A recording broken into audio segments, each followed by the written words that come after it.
Friends, this Thursday, the president of Ukraine, Volodymyr Zelensky, who, let me remind you, is currently abroad conducting his foreign meetings, specifically in Spain today, Paris yesterday, Athens the day before yesterday, and Istanbul tomorrow, will return to Ukraine and promptly convene an urgent meeting with the Servant of the People Party and the leadership of the Verkhovna Rada.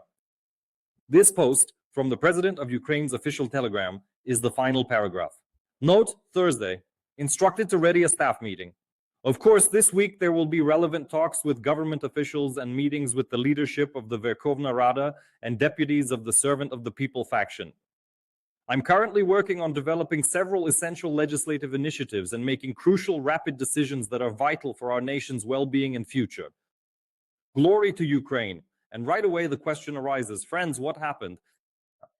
For those who didn't keep up with today's parliamentary session, where, to be precise, only 2 questions were on the agenda and subsequently prepared.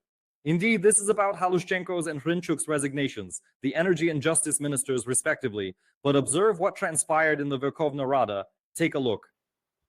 As you can see, the Servant of the People Party doesn't have a majority in the Verkhovna Rada. Where are they? Good question. Here's the agenda. This is the agenda, the dismissal of that problematic duo, Halushchenko and Hrinchuk. That's it, friends. There's nothing else on the agenda for today. Well, that was People's Deputy Honcharenko from European Solidarity showing the situation in the Verkhovna Rada this morning. Indeed, absolutely nothing transpired until precisely 12 o'clock, but then at noon, an outright spectacle of merriment commenced. That's because European Solidarity physically blocked the parliament's rostrum. And you can see these small placards. Carlson must report.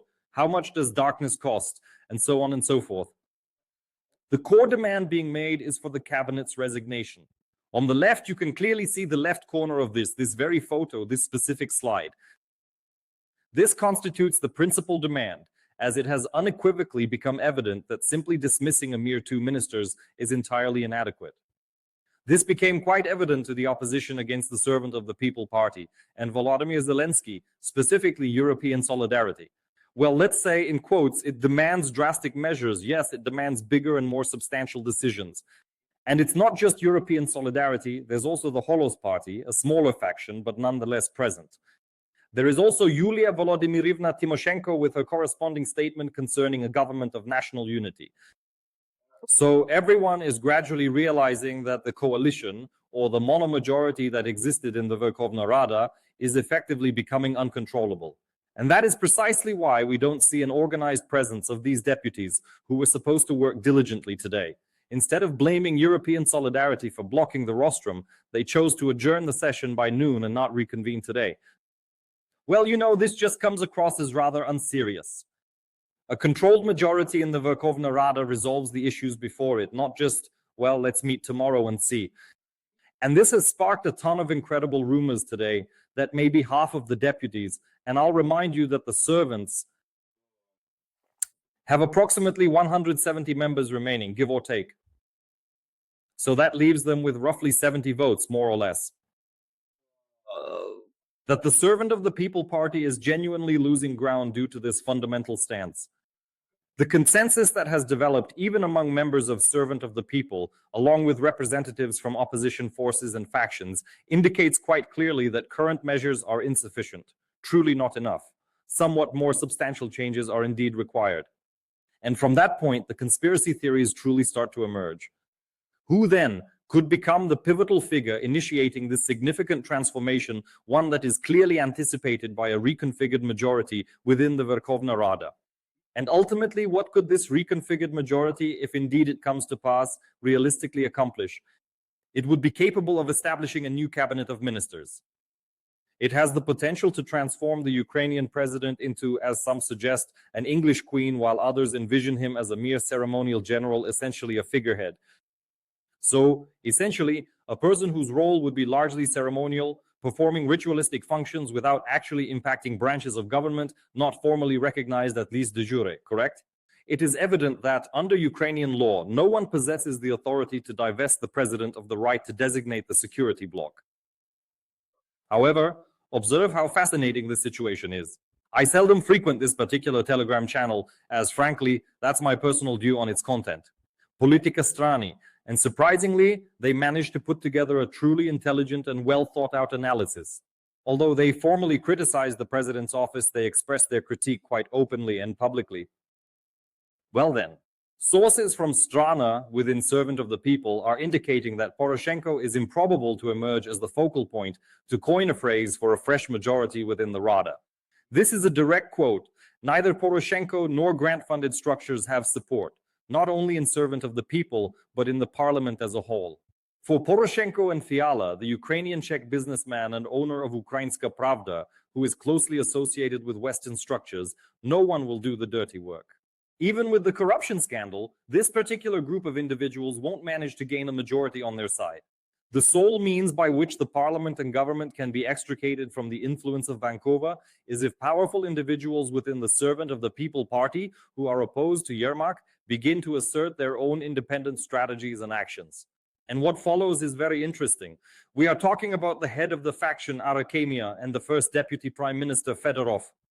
Arakhamia has now essentially become the parliamentary orchestrator.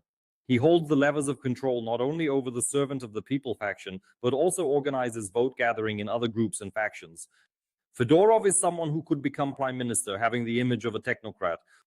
However, for Arakhamia and Fedorov to venture into such a game, it would necessitate either a further impactful series of corruption revelations or an explicit green light from the Europeans.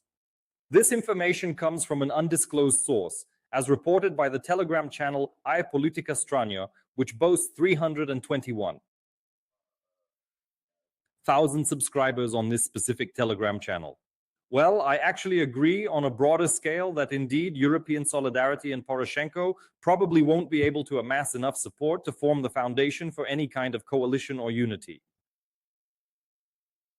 And Tymoshenko, unfortunately, will not be able to achieve it either. That much is evident. We must indeed acknowledge that their influence is considerably overstated.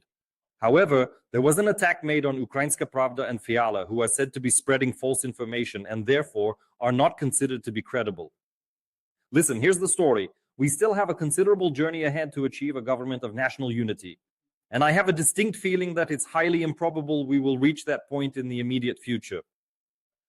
But concerning this story, surprisingly reported by Ukrainska Pravda, an outlet criticized by all, key government officials are advising Zelensky to fire Yermak. And these are indeed the claims from sources at Ukrainska Pravda. So, what exactly could be potentially problematic with this particular idea, for instance? If we believe these reports concerning Arakhamia, they're also writing that this is really a path orchestrated by Arakhamia and Hetmantsev, who are certainly not opposed to wielding greater political influence. And indeed, given that they can muster a minimum of 150 votes from the people's deputies, along with votes of confidence and other similar support, as has been demonstrated, they are capable of forming a situational majority whenever the need arises. However, from another perspective, those are the ones seeking political influence. And on the other hand, there's a person who already holds political sway today. Remember, Andriy Borisovich is currently with Volodymyr Alexandrovich on this European political tour, actively securing weapon contracts and various other agreements. So, what exactly is Zelensky conveying here? It's highly improbable that he would ever consent to dismiss Yermak, his trusted chief of staff, regardless of the situation or any pressures he might face. So who are all these people advising Zelensky to fire Yermak? And who exactly are these influential individuals within the government? Who are these key representatives of power? I believe I understand the true origin of this, as just a few days ago, this specific event took place. Look, this is the president's office. In the center is Volodymyr Zelensky. To the left is Yermak, and who's on the right? Recognize the silhouette? It's Markarova, our former ambassador to the United States of America. She was invited. This is an official photograph, not a collage, not AI generated, and so on. A trilateral meeting took place, and it was this particular photograph, wasn't it, where Volodymyr Zelensky assured Ms. Markarova that a specific line of work was being arranged for her and inquired if she was prepared for it, right? And what exactly is this specific line of work? And then discussions began suggesting, could this perhaps be a replacement for Andriy Yermak? Oksana Markarova, who was removed with such, well, with truly unbelievable drama. Remember how she was removed from her post as ambassador to the United States? So what are your thoughts now? This whole story, Well, if they are looking for a replacement for Yermak, it certainly won't be Markarova. She is an individual who has presently compromised her interactions with the White House. How do you envision someone traveling with Volodymyr Zelensky to Washington only to appear as a familiar yet undesirable figure, particularly when certain individuals in Washington hold a personal disliking towards them? Regarding this particular narrative, I simply don't believe it. I do, however, acknowledge the possibility of a different kind of crisis management situation potentially emerging in some way. Oh, and I almost forgot to mention that Stefanishina is currently serving as our ambassador to the United States. She's recently appeared on various broadcasts commenting on this Mindich-gate affair. In one of these appearances, she affirmed that all pertinent materials have been forwarded to Congress, leaving it to them to assess the gravity of the situation. And I believe the voice of America in Washington will play a significant role here, even though Donald Trump is preoccupied with other matters. So now we have the firefighter, or perhaps more accurately, the fire alarm that was triggered. Indeed, the American side received this information well in advance of Volodymyr Zelensky's upcoming travels to Athens, Paris, Madrid, and Istanbul tomorrow. Yermak held a meeting with the United States Chargé d'Affaires in Ukraine. So, he duly provided her with information regarding the situation, outlining his assessment of who was and wasn't involved in the corruption scandals. There's been no response from the Chargé d'Affaires or her office yet. However, there is another aspect, another quite interesting narrative that might be perceived as the least. This represents the least damaging outcome from all the potentially ruinous possibilities that might emerge within the power vertical of the President of Ukraine. RBC Ukraine has just released an exclusive report this evening revealing that the parliament is scheduled to dismiss Deputy Prime Minister Kubrakov tomorrow. According to a source from RBC Ukraine in Parliament, the Verkhovna Rada will not hold a session today. However, tomorrow morning, the People's Deputies intend to consider the dismissal of Herman Halushchenko from his post as Minister of Justice, Svetlana Hrinchuk as Minister of Energy, and Oleksiy Kubrakov, according to the photo, as Deputy Prime Minister for Restoration and Minister for Communities and Territories Development. So what exactly transpired and why? It's not at all clarified where this particular information originated. But at present, Kubrakov is genuinely seen as Yermak's loyal associate. Kubrakov currently doesn't have such information. He's not implicated in any of Mindich's tapes. So it hasn't actually come to pass. Why then might this situation arise? Who is this meant to satisfy? And furthermore, the government intends to dismiss Philip Pronin, head of state financial monitoring. You know he's now involved in. It's a public, well, not exactly a conflict, but a significant disagreement regarding the assessment of the seriousness of the NABU and SAP tapes. According to NABU's leadership, the Financial Monitoring Service is not particularly enthusiastic about cooperating with anti-corruption bodies, as they perceive no serious issues.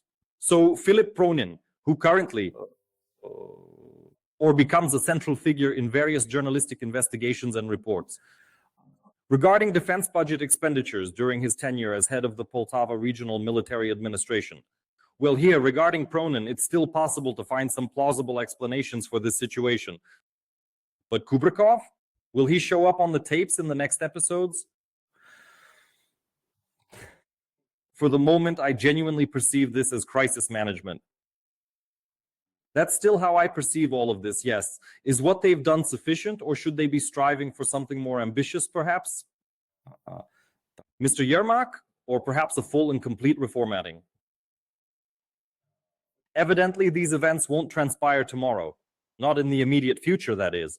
Perhaps after Thursday, when we can ascertain the precise number of Dakian Servant of the People members present at the meeting with President Volodymyr Zelensky. Perhaps I genuinely wouldn't expect any significant political upheavals, so to speak, to take place before Thursday arrives.